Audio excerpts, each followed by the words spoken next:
Fala, turma! Hoje o Papo de Amigos é com a amiga. A gente tá entrando num mês especial para as mulheres. Todos os meses são, né? Mas esse tem uma simbologia maior. Carol Araújo, seja bem-vindo ao programa Jeito Goiano. Obrigada, eu que agradeço aí por poder participar, conversar um pouquinho mais aqui da Secretaria da Mulher e das trajetórias políticas aí de uma mulher. Olha, quando é um amigo mesmo que eu falo aqui, o pessoal já sabe, vai render o papo. Não, e o Léo é uma pessoa que tem muita história comigo e nós caminhamos muito, e eu acho que no momento que eu mais precisei na política, o Léo estava ali comigo, companheiro, então é um amigo de verdade, que eu tenho muito carinho, muita consideração, que eu puder ajudar, eu sempre vou ajudar muito o Léo. Carol, e a gente falando disso, você é uma mulher jovem e está na política já tem bastante tempo. Sim. Como que surgiu esse interesse? Que hoje a gente vê menos interesse do jovem com a política e de mulheres participar mesmo ativamente da política também não tem uma quantidade grande. Como que surgiu esse interesse na sua vida?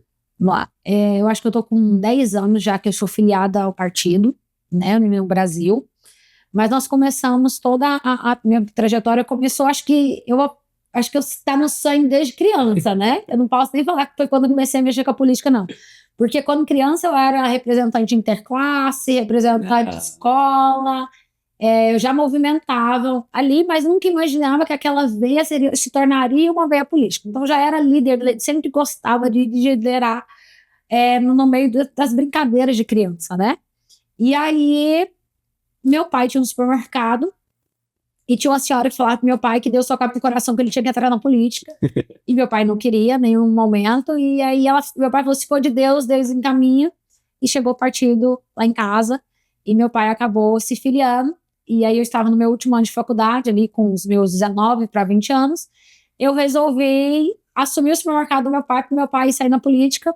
Mas aí eu cheguei lá e perguntei, tem juventude? Tem um papel, tem um presidente, mas não tem a vice. Você topa ser a vice? Eu falei, na hora. E nisso eu comecei a movimentar, a militar, e hoje milito ainda na juventude, como presidente nacional da União Brasil, ainda da juventude. E quando o pessoal, assim, que nunca viveu política mesmo, é partido político, quando fala de filiar, participar dessas ações, você já tinha uma ideia que seria dessa forma, que é hoje, igual você é presidente nacional, então viaja o Brasil para ter encontros com a juventude de outros lugares, conhecer outras culturas, ou você foi no escuro mesmo e falou, vamos ver o que é que vira? Eu fui no escuro mesmo, eu não tinha ideia como é que funcionava, eu nunca tinha mexido na política, eu nunca tinha ido apoiar um candidato, assim. Meu pai pedia voto ali pelo supermercado dele, mas estar lá presente o tempo todo e militar nunca tinha passado na minha cabeça. E eu falo que até se eu tivesse a experiência que eu tenho hoje, muitas coisas que eu tinha feito lá atrás tinham sido diferentes. Tanto que eu não tinha ideia que eu pedi para participar de um evento, que foi o evento que me abriu as portas, né? Eu conheci o presidente nacional na época em Brasília, num evento que eu acompanhei meu pai, e ele comentou que tinha um evento da Juventude Nacional, na época era Democratas, né, na Bahia. E eu falei, eu quero participar, como é que eu faço? Aí ele falou, olha, Carol, eu consigo te sua hospedagem e sua alimentação, mas a passagem é sua. Aí eu falo, quando Deus quer, né, a gente arrumou uma passagem de R$ 300 para ir voltar de Salvador. E aí eu bati em Salvador, eu não sabia o nome de um deputado. Então as pessoas perguntavam, como é que tá fulano? Eu não sabia quem era ninguém, porque eu não tinha vivência política. Então, assim, não tem medo de entrar, porque não sabe, né? Não conhece. Experiência. Com o tempo você vai sabendo quem é quem, com o tempo você vai ganhando a experiência, vai vendo a malícia ali do meio político, né? Porque não é fácil você se manter no meio, é um meio que é uma briga muito de poder, mas também tem que eu acho que é o que me move até hoje para estar aqui no meio político. O que você pode ajudar as pessoas? Quando você pode transformar a vida das pessoas. Hoje a gente trabalhando principalmente na pauta da mulher, o que a gente pode fazer para diminuir a violência? Quantas mulheres a gente consegue salvar a vida? E trabalhando com as crianças e com a juventude, o que a gente pode plantar na sementinha que a gente vai ter um país melhor, um estado melhor, um município melhor?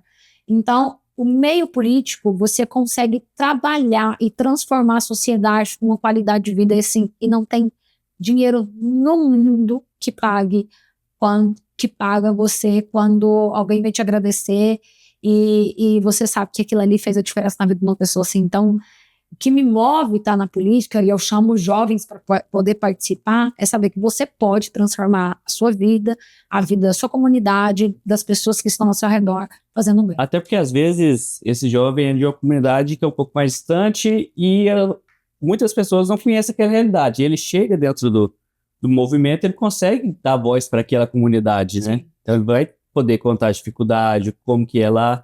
Então, abre portas também para essa comunidade poder ser ajudada, né?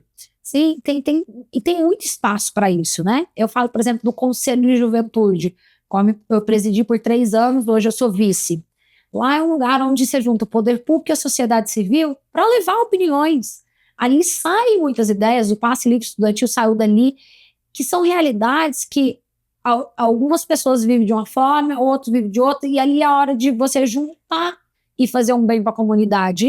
Então, assim, você só consegue que sua voz seja ouvida quando você entra no meio político e fala, tem posicionamento, e eu tenho certeza que aquilo ali pode melhorar. Seja você ali vira o líder do bairro, com o tempo você vai virando vereador, ou Conselho conselheiro tutelar. Então você vai crescendo ali a degrau. Eu dei uns pulos de alguns degraus aqui, mas a gente volta de novo. Mas eu acho que é isso, é transformar. Antes da gente entrar na pauta da Secretaria da Mulher, eu quero te perguntar como que foi receber o convite, mas ao mesmo tempo, como eu participei, foi um convite muito desafiador. Assumir uma campanha majoritária com pouquíssimo tempo e uma chapa 100% feminina. Eu acho que foi a primeira vez da história e eu acho difícil ela se repetir tão cedo. Ser candidata a vice-prefeito, acho que foi um desafio, um aprendizado que vou levar para o resto da minha vida. A gente sabia a dificuldade daquela campanha, mas eu falo que hoje, às vezes a gente tem uma musculatura e uma experiência que talvez se eu não tivesse passado muita coisa seria diferente.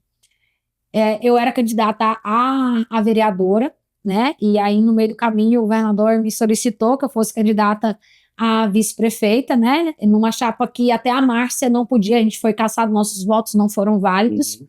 Mas eu acho que o mais desafiador é ter sido muito nova, porque eu tinha 25 anos, né? Então, assim, tem hoje que eu paro quando eu olho uma menina de 25 anos e falo, meu Deus, eu tinha a idade dela quando eu fui candidata a vice, que loucura! Mas faria de novo.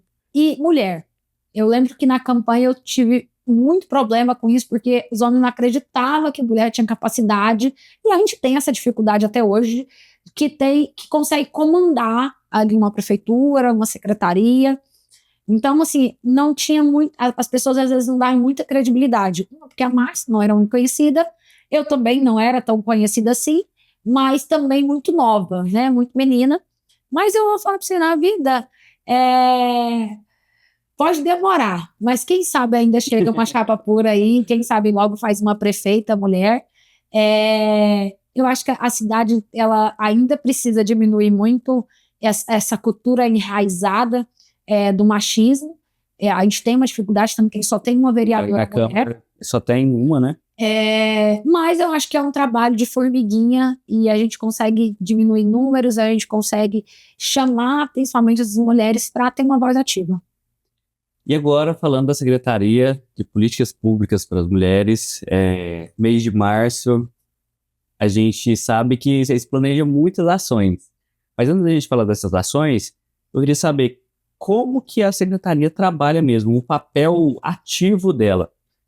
Vou dar um exemplo. Por muito tempo, várias cidades que a gente acompanhou, tinha aquela Secretaria da Mulher. A Secretaria da Mulher era uma secretaria que era cabide de emprego, Sim. ou aquela secretaria que o povo brincava que era a secretaria de dar uma flor no dia 8 de março. E hoje a gente está vendo que essa política está mudando. A secretaria vem trabalhando, a sua eu vejo mais de perto pela nossa amizade, mas em Goiânia também vem mudando. E queria saber qual que é a atuação mesmo da Secretaria da Mulher. Não é nem criticando as outras gestoras que teve no passado, porque para você conseguir fazer políticas públicas para as mulheres, você precisa ter um prefeito do seu lado. E desde quando, na época da campanha do Leandro, a pauta mulher já era uma pauta muito importante para ele. Era o respeito, a valorização. E eu me lembro na primeira reunião de secretários, quando todo mundo, a primeira coisa que ele falou foi: minha pauta principal é a mulher. E aí ele me falou assim: eu quero um evento em março, isso ano passado. Deu um pânico, porque assim, não tinha recurso, não tinha funcionário, não tinha nada, como é que eu ia fazer um evento? E aí, hoje, a secretaria roda principalmente com a ajuda do governo do estado de Goiás.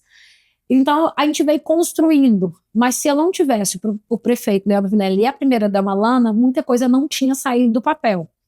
Mas a gente vem fazendo várias tratativas e principalmente unindo a rede de proteção, que eu acho que é a parte mais importante da secretaria, apesar da gente ter a capacitação, mas hoje a gente está até trabalhando um projeto de lei para deixar desenhada aqui uma política pública de verdade para as mulheres, que quando qualquer outra secretária que sair, ela tem ali o primário, secundário e terciário, uma forma de trabalhar, principalmente da violência. Se fosse um estatuto mesmo, né? Isso.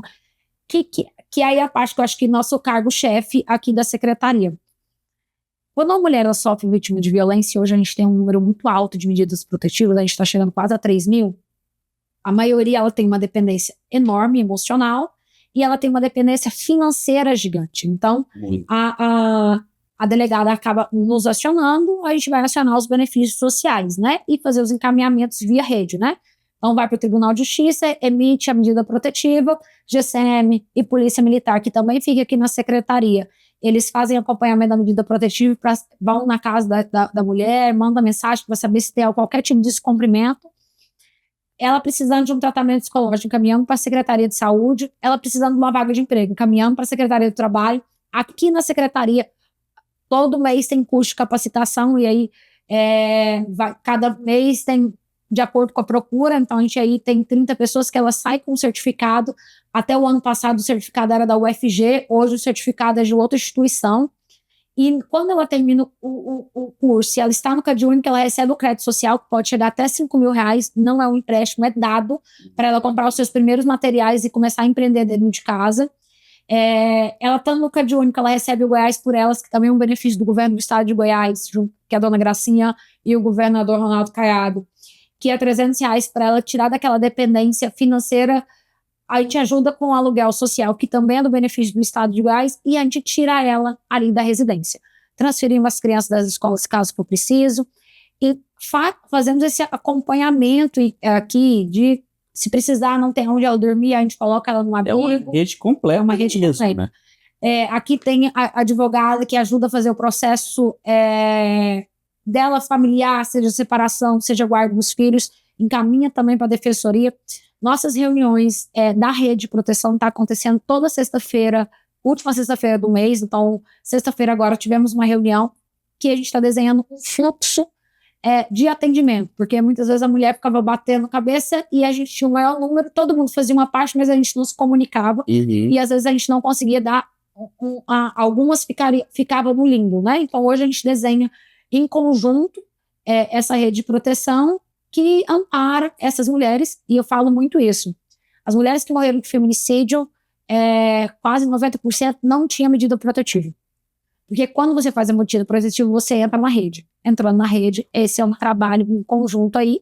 E nesse trabalho também nas escolas, de levar material, coaching de violência, como denunciar, são campanhas educativas, capacitação com a equipe de hospitais, equipe de educação estadual e municipal aqui no município. Então é um trabalho em conjunto da rede, e a gente vai, como diz, tentando diminuir aí os casos. Eu falo que a gente tem o médio, curto e longo prazo, né? Com as crianças ao longo prazo, o médio com as campanhas educativas, e a curto prazo a gente socorrendo na mulher que já foi... imediato, né?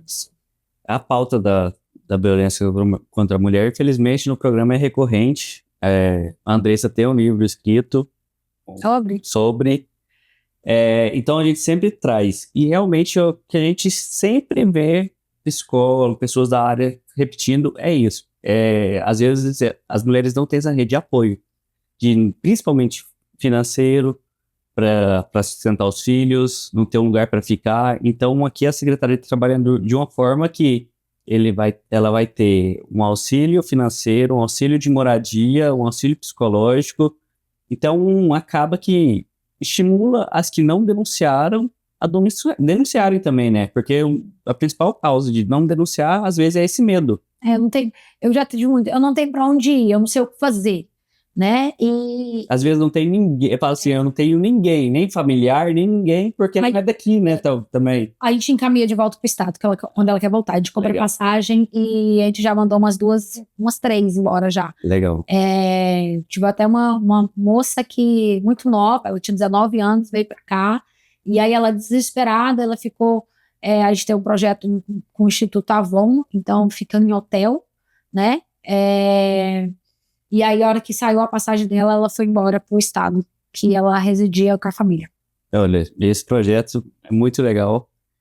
A gente espera que os números diminuam e as mulheres que infelizmente passarem por isso tenham coragem de denunciar e aqui em Aparecida tem um lugar para procurar ajuda. E agora a gente vai falar das comemorações referentes às mulheres. O mês foi preparado para ter várias ações voltadas para elas e acho que o principal é uma corrida. Sim. Conta pro pessoal de casa um pouquinho como que tá a programação e principalmente as corridas. Vamos lá. A gente começa toda a nossa programação dia 5 com uma homenagem na Câmara de Vereadores, junto à Prefeitura e à Câmara, e homenageando algumas mulheres. No dia 9, nós vamos ter ali o Banco Vermelho. Eu não sei se vocês já viram, eles estavam lá na Praça Cívica. Então, eles vai ficar aqui 30 dias aqui com a gente, ali no centro administrativo, que é o Banco Vermelho, que é uma luta contra o feminicídio, né? 13, 14 e 15, nós vamos ter Goiás Social Mulher, com mais de 150 atendimentos, que é a Prefeitura e o Estado de Goiás, com benefício ao VG, SEDS, habitação, área da saúde. É um Goiás Social para mulher, mas atendemos homens e atendemos toda a população. Na área da saúde tem exames também voltados para as mulheres? Tem exames, acho que tem mamografia, Papa Nicolau, oftalmologia. Eu vou mandar para você todo o card, e aí você cita que são muitos eventos, Mães de Goiás, o Goiás por Elas, a gente vai entregar mais de 200 cartões aí de mulheres que têm medida protetiva. Dia 15, aí eu acho que é o nosso cargo-chefe, o que está todo mundo aguardando mesmo, é a Corrida das Mulheres. Desse ano vai ser para 3.000.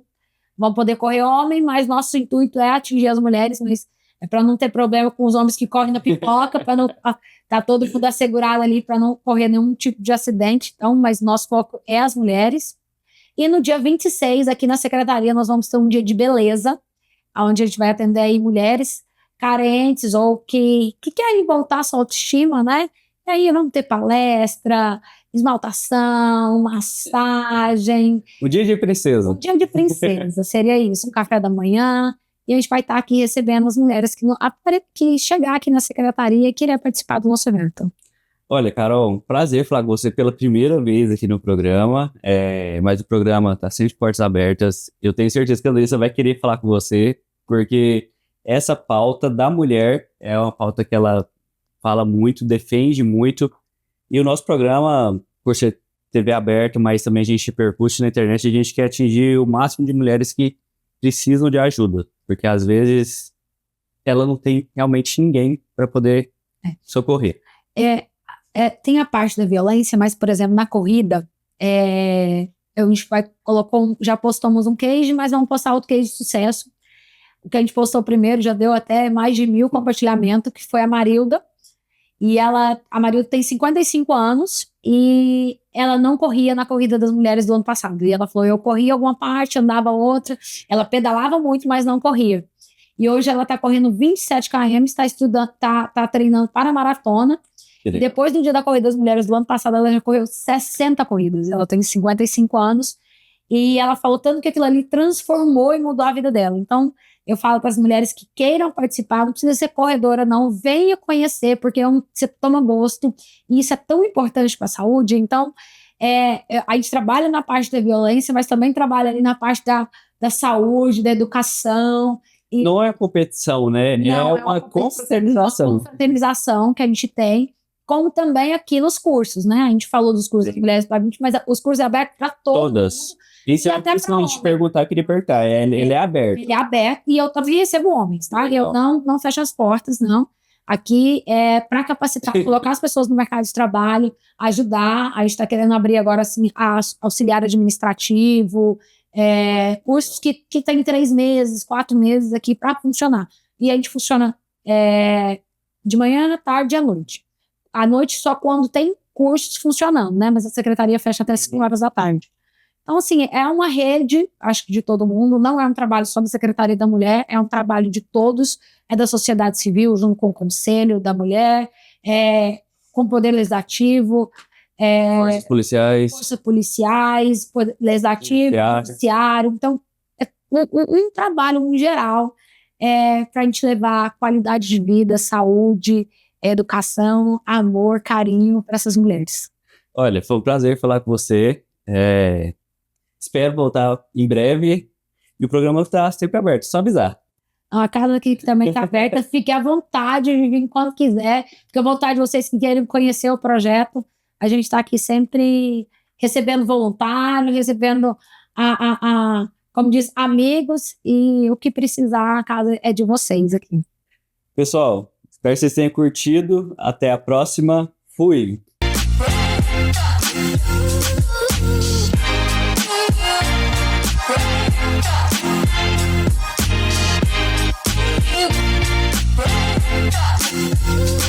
Ooh.